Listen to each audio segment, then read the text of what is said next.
Welcome to Nirmaya Care, where health meets understanding.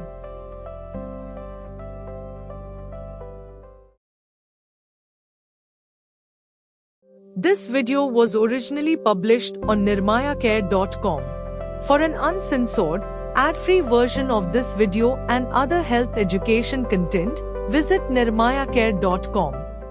So, let's talk about something that's quietly affecting millions of people, maybe even someone you know.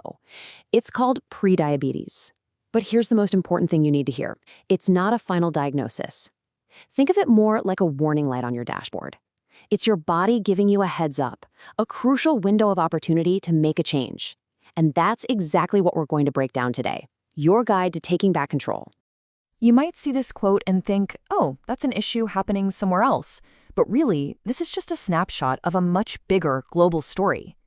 The reason we're starting here is to show just how serious this is. Understanding how to prevent this is essential, no matter where you live.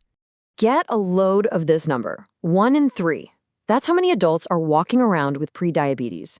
Think about that for a second. Of the people you passed on the street today, your friends, your family, statistically, a third of them could have this condition.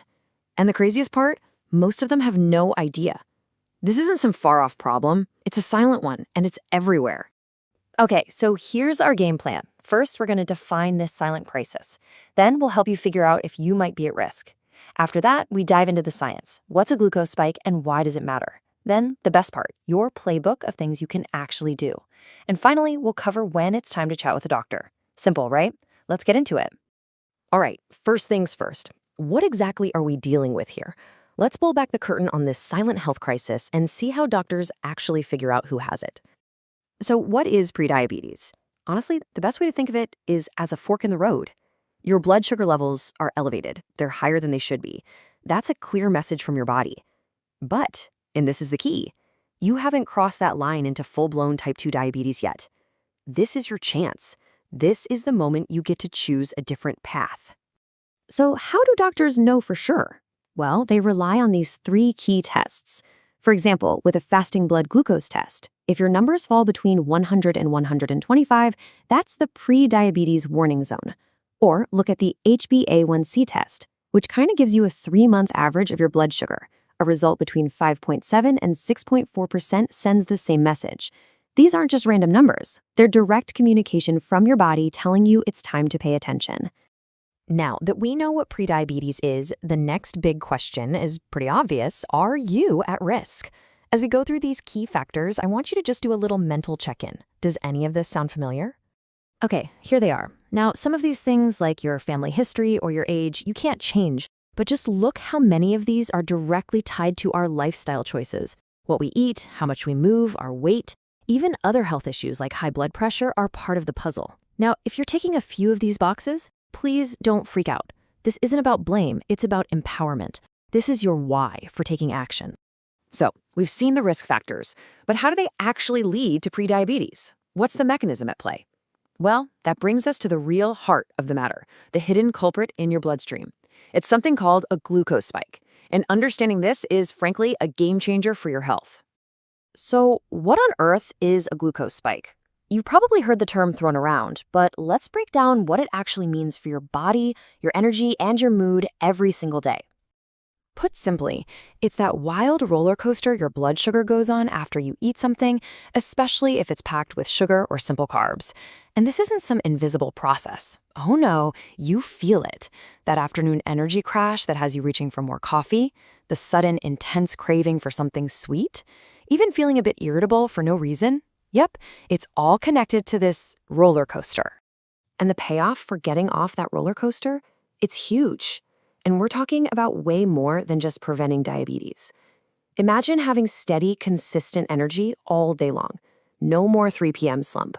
Fewer cravings, which makes managing your weight feel so much easier. The science even points to better skin and a lower risk for other really serious diseases down the road. It's a total win-win. All right. Enough about the problem, we get it. Now for the most important part. What can we do about it? This is your prevention playbook. Simple, powerful, and totally doable steps you can literally start using at your very next meal. This right here is one of the most powerful hacks there is, and it costs nothing. It turns out the order in which you eat your food makes a massive difference. When you start with fiber, think a salad or some veggies, it creates this protective mesh in your gut. That mesh then slows down how quickly the sugars and starches you eat later get absorbed. The result? A much smaller, gentler glucose curve instead of a huge spike. Fiber, then protein, then carbs. Try it. It's a game changer. And here's another super easy one. Right after a meal, your bloodstream starts filling up with glucose from the food you just ate. What do your muscles love to use for fuel? Glucose. So by taking a quick 5 or 10-minute walk, you put those muscles to work and they literally start soaking up that excess sugar right out of your bloodstream. It's like you're heading off the spike at the pass. This chart just lays it all out so perfectly. This isn't about deprivation. It's about making smarter choices. Look at that first one. Instead of that bread basket, start with a salad. That's our fiber first rule in action. Instead of just sitting down after you eat, get up and take that short walk we just talked about. See? These are small, simple swaps that, over time, add up to a huge impact. And, of course, it's not just about food and movement. These other things are just as critical. A good night's sleep is crucial for regulating your hormones, including the ones that manage blood sugar. Chronic stress can send your blood sugar soaring. And the basics, like drinking enough water and just being mindful of how much you're eating, they're the foundation of all of this. We've covered a ton of things you can do on your own, which is fantastic, but it's also so important to know when to call in the professionals. So let's talk about the signs that mean it's probably time to have a conversation with your doctor. Because prediabetes is so sneaky and silent, you have to be a bit of a detective. Your body might be sending out these subtle clues. Things like dark, velvety patches of skin, maybe on the back of your neck, or a weird tingling in your hands or feet, even just feeling thirsty all the time. If you notice any of these, don't ignore them.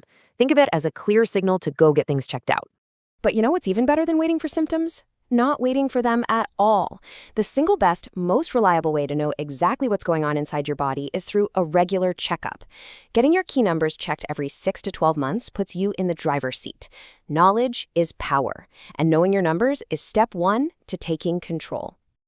I really want to end on this message because it's so incredibly hopeful, and more importantly, it's true.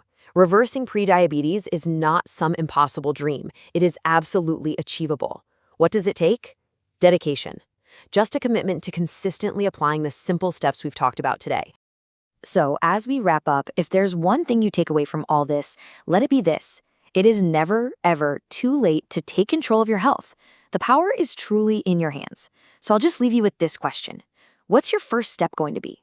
Will you try starting your next meal with some veggies? Or maybe go for that 10-minute walk after lunch? Your journey starts with that one small choice.